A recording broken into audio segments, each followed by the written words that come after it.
Hello दोस्तों, कैसे हैं आप सब। आई होप आप सब बहुत अच्छे होंगे। देखिए, कल है एकादशी, रमा एकादशी, जो कि दिवाली से पूर्व होती है। ठीक है, तो रमा एकादशी के लिए खास क्या होनी चाहिए दोस्तों। देखिए, आज मेरी भोग पूजा शिव आरती 10वीं तिथि की हो चुकी है। क्योंकि जब एकादशी का व्रत आपको धारण करना होता है तो आपको सारा रूल फॉलो 10वीं तिथि से ही करनी होती है। जैसे कि संध्या के समय से आप अन्न नहीं खाएंगे और आज के दिन चावल भी नहीं खाएंगे।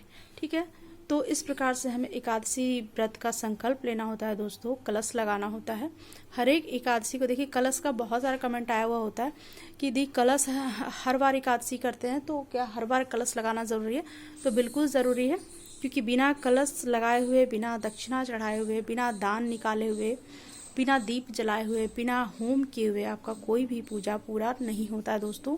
बाकी कोई चीज़ और आप कम कर लेंगे चलेगा, बट ये 5-6 चीज़ जो का प्रोसेस होता है ना, वो पूरी तरीके से आपको करनी होती है। तो इसलिए आप एकादशी का पूरा फल चाहते हैं। देखिए, आप 1 से 5, 6, 7 एकादशी ही करते हैं तो आपकी जो भी मनोकामना होती है वो विशेष रूप से पूरी होती है दोस्तों। बशर्ते आपको पूरा रूल को पूरा जितना भी उसका जो काम होता है एकादशी का, 10वीं तिथि से लेकर के हमें द्वादशी पारण करने तक के हमें टोटल नियम को पालन करना होता है दोस्तों, तभी आपकी एकादशी पूर्ण होती है। तो आज 10वीं है।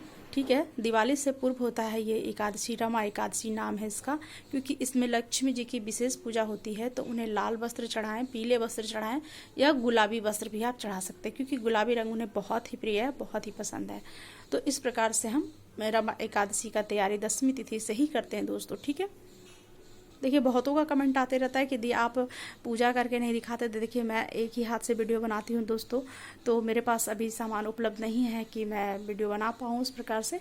लेकिन जिन्हें चाहिए होता है कि वीडियो मैं प्रॉपर डाल दूँ, तो मैं प्रॉपर वीडियो डाल देती हूँ कि किसी को दिक्कत ना हो, जो समझ में ना आता हो वो देख के सीख ले। जितना भी मेरे पास ज्ञान है तो मैं वो बांटना चाहती हूँ। ठीक है, तो आप उस हिसाब से, बहुतों का कमेंट होता है कि दी एकादशी के दिन हमें ये नहीं मिलता है, हमें वो नहीं मिलता है। तो देखिए, मेरा कहने का मतलब बस यही है कि आप कुछ भी नहीं है, कोई दिक्कत वाली बात नहीं है। आप भगवान को सिर्फ 1 लोटा जल हल्दी डाल करके केले के जड़ में डाल देंगे और एकादशी का फास्ट कर लेंगे, तभी भी आपका पूरा होगा। लेकिन जब एकादशी हम प्रॉपर तरीके से करते हैं तो 10वीं तिथि से ही सारा रूल को हमें फॉलो करना होता है दोस्तों। देखिए, आपके पास ज़्यादा कुछ नहीं है दोस्तों। तो ये देखिए, श्री यंत्र होता है, ऐसा भी श्री यंत्र होता है, एक और होता है, मैं वो भी दिखा दूँ। देखिए, जो छोटा वाला होता है ना दोस्तों, ये देखिए, ये श्री यंत्र होता है, ये लक्ष्मी जी के लिए विशेष होता है इसे। ठीक है, और विष्णु जी का जो यंत्र होता है वो भी मैं दिखा दूँ। और ये देखिए, जो बड़ा वाला होता है दोस्तों, ये देखिए बड़ा है, तो इसे विष्णु यंत्र कहा जाता है। तो एकादशी पे या दिवाली पे आप लक्ष्मी यंत्र भी ला सकते हैं और विष्णु यंत्र भी ला सकते हैं, क्योंकि दोनों ही होता है तो ज़्यादा अच्छा होता है। दोनों का पूजा एक साथ होता है दोस्तों दिवाली पे, तो बहुत ही शुभ फल देता है। आपके घर में हर चीज़ भरा हुआ होता है। देखिए, ये हमारी एकादशी की पूजा की तैयारी है दोस्तों, कि क्योंकि आज 10वीं है, 10वीं के दिन मैंने पूजा का सारा व्यवस्था कर रखा है। और ये हमारे कच्छप महाराज, तो ये देखिए गजराज भी बैठे हैं तैयार, बिल्कुल नहा धोवा के बिल्कुल तैयार हो गए। तो इस प्रकार से हमें 10वीं तिथि की पूजा करनी है दोस्तों। हमें कलश लगा लेना है। भगवान को कलावा के रूप में आप वस्त्र चढ़ा सकते हैं। देखिए, मैंने कलावा चढ़ाया है।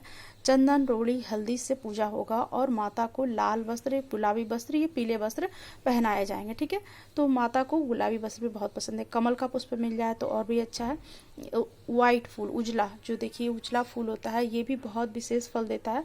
आप 3 रंग के फूल लगा सकते हैं, जैसे कि ये ब्लू वाला अपराजिता होता है, ये देखिए उजली अपराजिता होता है, और उजला फूल जो होता है, जो भी आपके पास उपलब्ध है, गुलाब है तो वो लगा सकते हैं। लक्ष्मी जी के लिए आप एक अड़हुल चढ़ा सकते हैं, या गुलाब का फूल भी उन्हें बहुत प्रिय है, कमल का फूल भी बहुत प्रिय है, आप चढ़ा सकते हैं।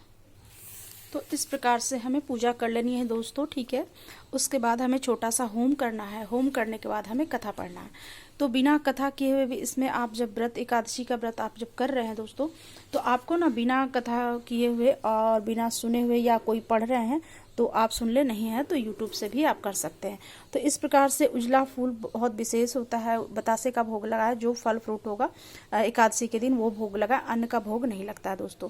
तो इन सब चीज़ों का विशेष तौर से आपको ध्यान रखना है। ध्यान रखते हुए अपने एकादशी का व्रत पूर्ण रूप से करें। आपका एकादशी का व्रत का फल जो है ना, पूर्ण रूप से आपको मिलेगा।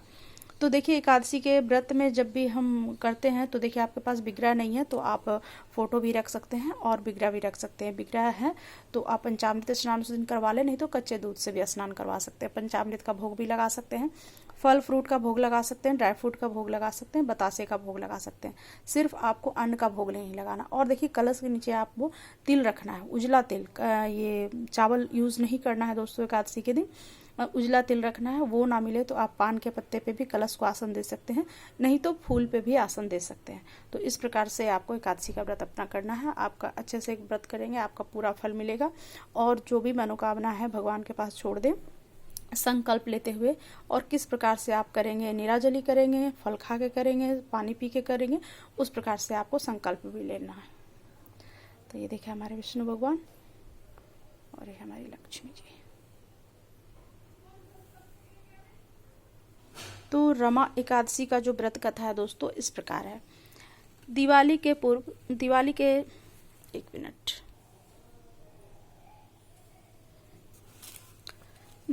के 4 दिन पूर्व पड़ने वाली कार्तिक में कृष्ण पक्ष की एकादशी को हम लक्ष्मी जी के नाम पर रमा एकादशी कहा जाता है। इस प्रकार इस दिन भगवान विष्णु और पूर्वतार श्री कृष्ण के केशव रूप का पूजा आराधना की जाती है। इस एकादशी का व्रत करने से वैभव, लक्ष्मी और मोक्ष की प्राप्ति होती है। एक दिन धर्मराज युधिष्ठिर ने कहा कि केशव, कार्तिक कृष्ण पक्ष की एकादशी का क्या नाम है?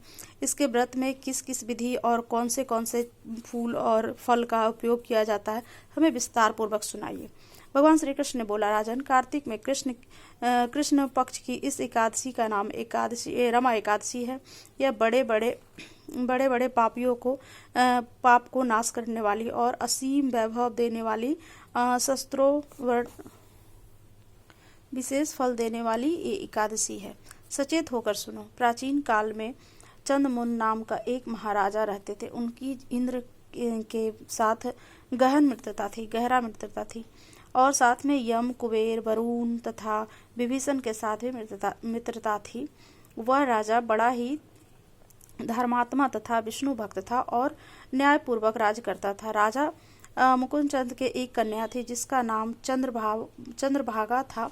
उसे कन्या का विवाह चंद्रसेन के पुत्र शोभन के साथ हो चुका था।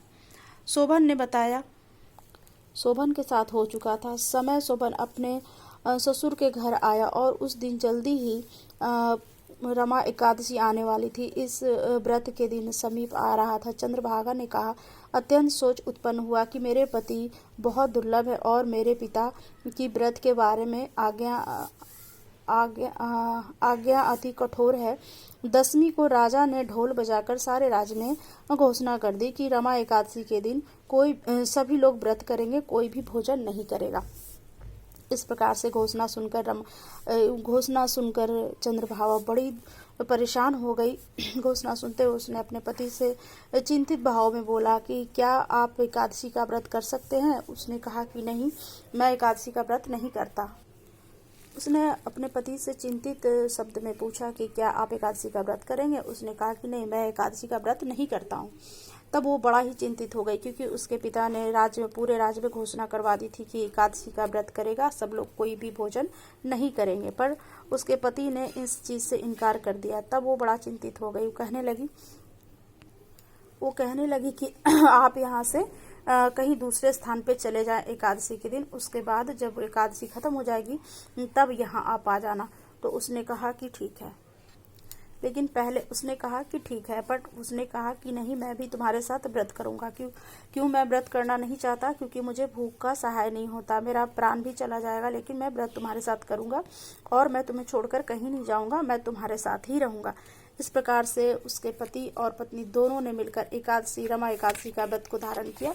लेकिन ज्यों संध्या होने लगी उसका हालत खराब होने लगा और वो बिल्कुल मूर्छित जैसा हो गया। फिर उसके बाद चंद्रभागा ने कहा कि मेरे पति के शरीर से प्राण निकल रहे हैं, ये क्या हो रहा है? मुझे बहुत चंद्रभागा चिंतित हो गई और उसने कहने लगी कि मैं क्या करूं, किस तरह से मैं इनको बचाऊं।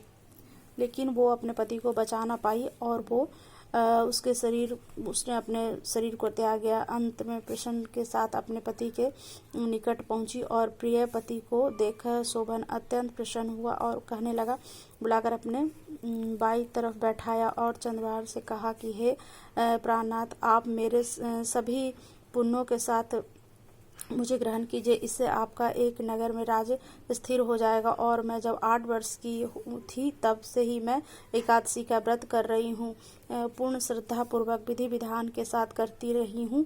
इस पुण्य के प्राप्त से आपका ये नगर स्थिर हो जाएगा तथा संपन्न हो जाएगा, पूर्ण होकर प्रलय के अंत तक रहेगा। इस प्रकार चंद्रभागा दिव्य रूप धारण कर तथा दिव्य आभूषणों से वस्त्रों से सुशोभित होकर अपने पति के साथ रहने लगी। तो युधिष्ठिर ने पूछा कि प्रभु, उसने तो अपना प्राण त्याग दिया, फिर ऐसा कैसे हो गया?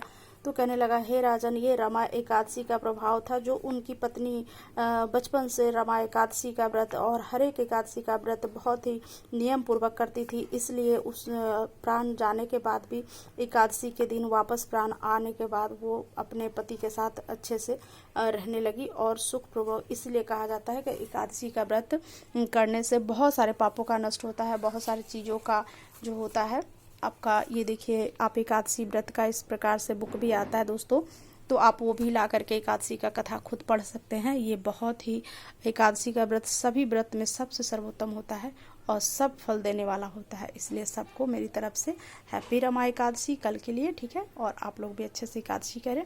और ये देखिए, मेरी भोग पूजा से आरती हो चुकी है, तो सबको राधे राधे।